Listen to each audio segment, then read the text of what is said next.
Hello guys, welcome to Suman TV. నేను మీ నందు. మనం ప్రస్తుతం ఎక్కడున్నాము అంటే మావిన్ ప్రయారిటీ హెల్త్ హాస్పిటల్లో ఉన్నాం అనమాట. చాలా మందికి మనలో వారికోస్ వెయిన్కి సంబంధించి ప్రాబ్లమ్స్ ఉంటాయి. అండ్ అసలు అది ఎందుకు వస్తుంది, ఎలా వస్తుంది, వన్స్ వచ్చిన తర్వాత బాడీలో ఎటువంటి చేంజెస్ అవుతాయి, దాన్ని ఎలా గుర్తించాలి, దానికి అడ్వాన్స్డ్ ట్రీట్మెంట్ ఏంటి అని తెలుసుకోవాలని మీ అందరికీ ఉంది కదా. ఇవన్నీ డౌట్స్ క్లియర్ చేయడానికి మనతో పాటు సీనియర్ డాక్టర్ బాలాజీ పటేల్ కోలా గారు ఉన్నారు. ఆయనతో మాట్లాడి ఫుల్ డీటెయిల్స్ తెలుసుకుందాం.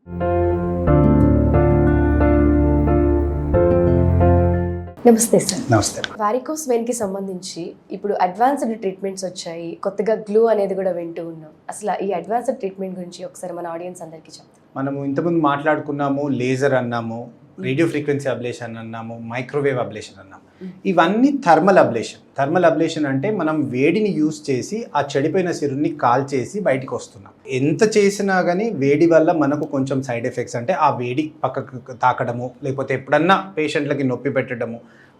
మనకు లేజర్కి కంపేర్ చేసుకుంటే రేడియో ఫ్రీక్వెన్సీలో చాలా బెటర్ ఉంది, దానికంటే మైక్రోవేవ్ చాలా బెటర్ ఉంది. అవన్నీ లేకుండా ఇప్పుడు ఇంకా సూపర్ టెక్నాలజీ, మనకు సూపర్ గ్లూ అంటే అడెసివ్ థెరపీ. మనకు ఫెవికాల్ అంటే అందరికీ తెలుసమ్మా. రెండు సర్ఫేస్ మధ్యలో మనకు ఏదైనా అడెసివ్ మెటీరియల్ పెడితే అవి అతుకుపోతుంది. సేమ్ అలానే బాడీ గ్లూ అంటే బాడీ లోపల వాడగలే గ్లూని తయారు చేశారు. చెడిపోయిన సిరుల మధ్యలో ఈ గ్లూని పెట్టేసి మనం ప్రెషర్ పెట్టగానే ఈ సిరులు అనేటివి క్లోజ్ అయిపోతాయి. ఎండ్ ఆఫ్ ద డే మనకు కావాల్సింది ఏంటిదంటే ఈ చెడిపోయిన సిరుల్లో రక్తం అనేది పోకుండా చేయడం. మనం థర్మల్ అబ్లేషన్లో వేడితో కాలుస్తున్నాం, అలా కాకుండా ఇప్పుడు ఒక చిన్న గ్లూ మెటీరియల్ చిన్న డ్రాప్స్ వేసేసి ఇలా కంప్రెస్ చేయగానే ఆ సిరులు అనేటివి క్లోజ్ అయిపోతాయి. చాలా మంది పేషెంట్ చెప్పే కంప్లైంట్ స్టాకింగ్స్ వేసుకోవడం. సో స్టాకింగ్ వేసుకోవడం చాలా కష్టమవుతుంది సార్, నాకు బరువు ఎక్కువ ఉండడము, ముసలి వాళ్ళు కావడము, లేకపోతే ఎవరైనా కానీ స్టాకింగ్ వేసుకోవడం అనేది చాలా కష్టం. ఎండలో చాలా కాళ్ళు ఇరిటేషన్ అవ్వడం. సో ఈ సూపర్ గ్లూ థెరపీ చేస్తే కనుక మనకు స్టాకింగ్స్ వేసుకోవాల్సిన అవసరం కూడా లేదమ్మా. ఎంత ఈజీగా ఏ పేషెంట్ అయినా మనము ఈ సూపర్ గ్లూ ద్వారా వారికోస్ వెయిన్స్ ని మనం ట్రీట్ చేయొచ్చు. గ్లూ అనగానే కొంతమందికి డౌట్ ఉంటుంది. వన్స్ మీరు అన్నట్టు ఇలా అతికించగానే మళ్ళీ అది కొంచెం లూజ్ అవడం కానివ్వండి, మళ్ళీ ఓపెన్ అవ్వడం అలాంటివి ఏమైనా జరుగుతుంది? ఉండదమ్మా. ఇది జనరల్లీ మనము న్యూరో ఎంబలైజేషన్ అంటే బ్రెయిన్లో ఎంబలైజేషన్ చేయడానికి వాడే గ్లూ ఇది. అంటే you can see how sensitive it is. So బాడీలో యాక్సెప్ట్ చేస్తుంది. నెంబర్ 1, బాడీలో రియాక్షన్స్ అనేది చాలా తక్కువగా ఉంటుంది. బట్ మనకు బ్రెయిన్లో వాడగలిగితే ఇక్కడ కాళ్ళల్లో కూడా వాడవచ్చు, చాలా ఈజీ అది. నెంబర్ 1. నెంబర్ 2, మనం ఒకసారి దాన్ని అతక పెడితే కనుక అది స్క్లీరోసిస్ అయిపోయి మొత్తం అట్లానే పోతుందమ్మా. మళ్ళీ ఓపెన్ అయ్యే ఛాన్సెస్ అనేది ఉండదు. ఇది ఆల్రెడీ ట్రైడ్ అండ్ టెస్టెడ్. మనకు అమెరికన్ FDA అప్రూవ్డ్ అన్ని అప్రూవల్స్ ఉన్నాయి. మనం ఏదో ఫస్ట్ టైం ఇది మనం ఎక్స్పెరిమెంట్ చేస్తున్నట్టు, లేకపోతే ఇది పనికి వస్తుందా లేదా అనేది కాదు. లాంగ్ టర్మ్ రిజల్ట్స్ కూడా మనం చూసాం. చాలా మంది పేషెంట్స్ ఇప్పుడు వచ్చింది ఇది చాలా మోర్ దెన్ 2 to 3 years అయిపోయింది. సో ఇప్పుడు 2 to 3 years ముందు చేసిన పేషెంట్స్ కి రిజల్ట్స్ ఎలా ఉన్నాయి, ఆ వీన్ అలానే అతుకుందా లేకపోతే మళ్ళీ ఓపెన్ అయిందా, అవన్నీ స్టడీస్ లో ప్రూవెన్ కాబట్టి మనం ఈ ట్రీట్మెంట్ అనేది చాలా మంది పేషెంట్స్ ఆఫర్ చేయొచ్చు. ప్రెగ్నెంట్ లేడీస్ ఈ ట్రీట్మెంట్ తీసుకోవచ్చా? జనరల్లీ ప్రెగ్నెన్సీ ఉన్నప్పుడు మేము ట్రీట్మెంట్ చేయమమ్మా. సో ప్రెగ్నెన్సీ అయిపోయాక 6 months తర్వాత ట్రీట్మెంట్ చేస్తాం. సో ఏ ట్రీట్మెంట్ అయినా మీకు థర్మల్ అబ్లేషన్ కానివ్వండి, గ్లూ థెరపీ కానివ్వండి, ప్రెగ్నెన్సీలో ట్రీట్మెంట్ చేయము. అండ్ వారికోస్ వెయిన్స్ మీరు అడిగినట్టు ప్రెగ్నెన్సీలో చాలా కామన్. అండ్ సక్సెసివ్ ప్రెగ్నెన్సీ అంటే ఫస్ట్ ప్రెగ్నెన్సీలో కొంచెం రావడం, మళ్ళీ నెక్స్ట్ ప్రెగ్నెన్సీలో ఇంకా ఎక్కువ రావడం, ఇదన్నీ చాలా common. But A pregnant patient వచ్చినా కానీ మనం కొంచెం స్టాకింగ్స్ వేసుకోమని చెప్తాము. ఆ ప్రెగ్నెన్సీ మొత్తం అయ్యాక ఒక 6 months తర్వాత దానికి ట్రీట్మెంట్ చేస్తాం. వన్స్ ట్రీట్మెంట్ తీసుకున్న తర్వాత సార్ మెడికేషన్ అనేది ఎలా ఉంటుందంటే లైఫ్ లాంగ్ యూజ్ చేయాలా, లేకపోతే అది తగ్గేంత వరకు యూజ్ చేస్తే సరిపోతుంది? ఓన్లీ 7 days ట్రీట్మెంట్ ఇస్తామమ్మా. Only 7 days? Only 7 days. ఎందుకంటే మనము ఏ మెడికల్ ట్రీట్మెంట్ చేసినా కానీ యాంటీబయాటిక్ ఇస్తాం. యాంటీబయాటిక్తో పాటు పెయిన్ కిల్లర్స్ ఇస్తాం, తర్వాత యాంటీ ఇన్ఫ్లమేటరీ ఇస్తాం. సో ఈ అన్ని టాబ్లెట్లు ఒక 7 days మాత్రమే ఇస్తాం. 7 days తర్వాత they can go back to their normal life. Varicose veins అనే పదాన్ని వాళ్ళ లైఫ్ నుంచి తీసేసి వాళ్ళ నార్మల్ లైఫ్ని రొటీన్గా చేయొచ్చు. వన్స్ ఈ ప్రాబ్లం ఫేస్ చేసి ట్రీట్మెంట్ తీసుకున్న తర్వాత రెగ్యులర్గా జిమ్ చేసే వాళ్ళు ఉంటారు, కొంచెం ఓవర్ వెయిట్ ఉండే వాళ్ళు ఉంటారు. సో రెగ్యులర్గా జిమ్ చేయడం వల్ల మళ్ళీ ఏమైనా తిరగబెట్టే ఛాన్సెస్ ఉంటాయా అనే డౌట్స్ ఉంటాయి కదా. సో వాళ్ళకి ఏం చేస్తామంటే వెయిట్ ఉన్న పేషెంట్స్కి కంపల్సరీ స్టాకింగ్స్ వేసుకోమని చెప్తాం. సో క్లాస్ 2 స్టాకింగ్స్ అంటాం. అంటే varicose vein stockings certain atmospheric pressure exert చేస్తుంది, మోర్ దెన్ 23 అట్మాస్ఫియర్ ప్రెషర్ చేస్తుంది కాబట్టి క్లాస్ 2 అంటాం. సో జిమ్ చేసే పేషెంట్స్, వారికోస్ వీన్స్ ఉన్న పేషెంట్ వారికోస్ వెయిన్స్ ట్రీట్మెంట్ అయిపోయిన పేషెంట్, జిమ్ చేసే పేషెంట్, ఒబీస్గా ఉంటే కనుక, అంటే ఓవర్ వెయిట్గా ఉంటే కంపల్సరీ స్టాకింగ్స్ వేసుకోవాలి. ఓకే. సో వెయిట్ తగ్గేదాకా స్టాకింగ్స్ వేసుకుంటే కనుక రికరెన్స్ గురించి మాట్లాడుకున్నాం. సో ఈ లావుగా ఉన్న పేషెంట్స్లో రికరెన్స్ రేట్స్ అనేది కొంచెం ఎక్కువ ఉంటాయి. ఆ ప్రెషర్ అంతా కాళ్ళల్లో సిరులో, నార్మల్ సిరుల మీద పడి ఆ సిరులు మళ్ళీ ఉబ్బడం అట్లాంటివి జరుగుతుంది. సో సాక్స్ వేసుకుంటే కనుక వాళ్ళు జిమ్కి వెళ్ళొచ్చు.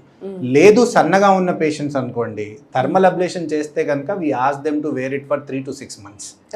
అదే గ్లూ చేస్తే కనుక we will not ask them to wear stockings also.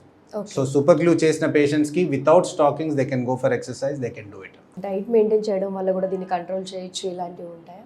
ఉంటాయమ్మా. ఇప్పుడు మనకు బిఎంఐ అంటాం, బాడీ మాస్ ఇండెక్స్ అంటాం. సో ప్రతి మనిషికి ఒక హైట్కి ఇంతే వెయిట్ ఉండాలని అని ఉంటుంది. సో ఆ బాడీ మాస్ ఇండెక్స్ ఎక్కువ ఉంటే కనుక వాళ్ళు కంపల్సరీ డైటిషియన్ దగ్గర న్యూట్రిషన్ కరెక్ట్గా తీసుకొని క్యాలరీ డెఫిసిట్ డైట్ తీసుకోవడము అది చాలా ఇంపార్టెంట్. ఎందుకంటే బరువు అనేది వారికోస్ వీన్స్కి చాలా ఈక్వల్లీ రిలేటెడ్. మీకు బరువు ఎక్కువ ఉంటే వారికోస్ వీన్స్ ఎక్కువ ఉంటాయి.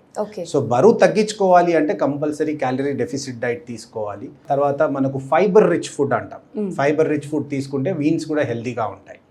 సో ఫుడ్లో మనం కంపల్సరీ మెయింటైన్ చేయాలి. వచ్చిన తర్వాత సొల్యూషన్ అన్ని చాలా క్లియర్గా వివరించారు. అంటే రాకుండా ఉండాలంటే అసలు ఏం చేయాలి? సుమన్ టీవీ ద్వారా ఇది అందరికీ చెప్తామమ్మా. వచ్చాక చాలా మంది ట్రీట్ చేస్తారు, కానీ రాకుండా చూడడం అనేది చాలా ఇంపార్టెంట్.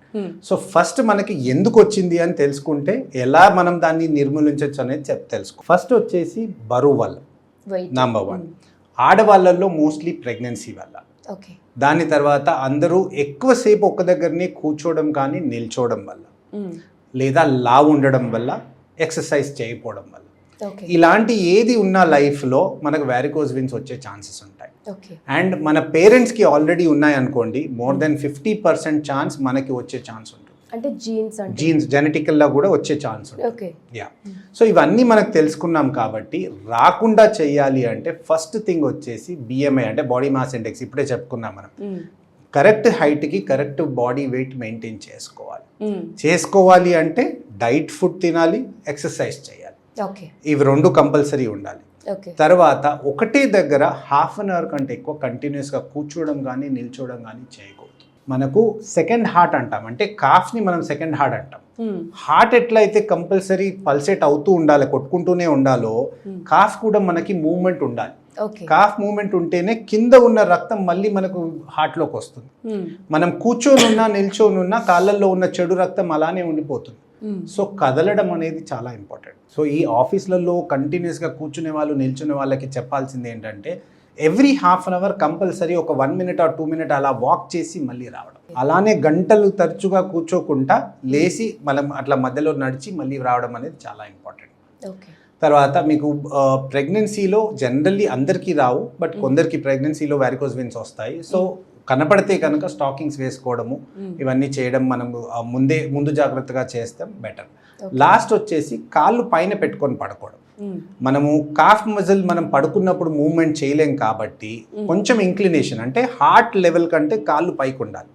సో కాళ్ళ కింద మెత్త కానివ్వండి, లేకపోతే పరుపు కింద కానీ మెత్త పెట్టేస్తే కాళ్ళు హైట్లో ఉంటాయి. సో ఆటోమేటిక్గా రాత్రి పడుకున్నప్పుడు కాళ్ళల్లో ఉన్న చెడు రక్తం గుండెలోకి వచ్చేస్తుంది. సో ఎక్సర్సైజ్, వారికోస్ వెయిన్స్ కనపడితే కనుక స్టాకింగ్స్, ఒక్క దగ్గర ఎక్కువసేపు నిల్చోవడం కూర్చోవడం చేయకపోవడం, బరువు కరెక్ట్గా మెయింటైన్ చేయడం, కాళ్ళు పైకి పెట్టుకొని పడుకోవడం, ఈ 5 చేస్తే కనుక వారికోస్ వెయిన్స్ రాకుండా చూసుకోవచ్చు. Thank you so much. Thank you so much. చూసారు కదా, వారికోస్ వెయిన్స్కి సంబంధించి బాలాజీ పటేల్ కోలా గారు చాలా అద్భుతంగా వివరించారు. ఇన్ కేస్ మీలో ఎవరికైనా ఇంకేమైనా డౌట్స్ ఉన్నా, మీ లొకేషన్ దూరంలో ఉన్నా, కింద స్క్రీన్ పైన ఒక నెంబర్ అయితే స్క్రోల్ అవుతూ ఉంటుంది. ఆ నెంబర్కి కాంటాక్ట్ అవ్వండి అండ్ డైరెక్ట్గా హాస్పిటల్కి విజిట్ చేసి కూడా ఇక్కడ మీరు ట్రీట్మెంట్ తీసుకోవచ్చు.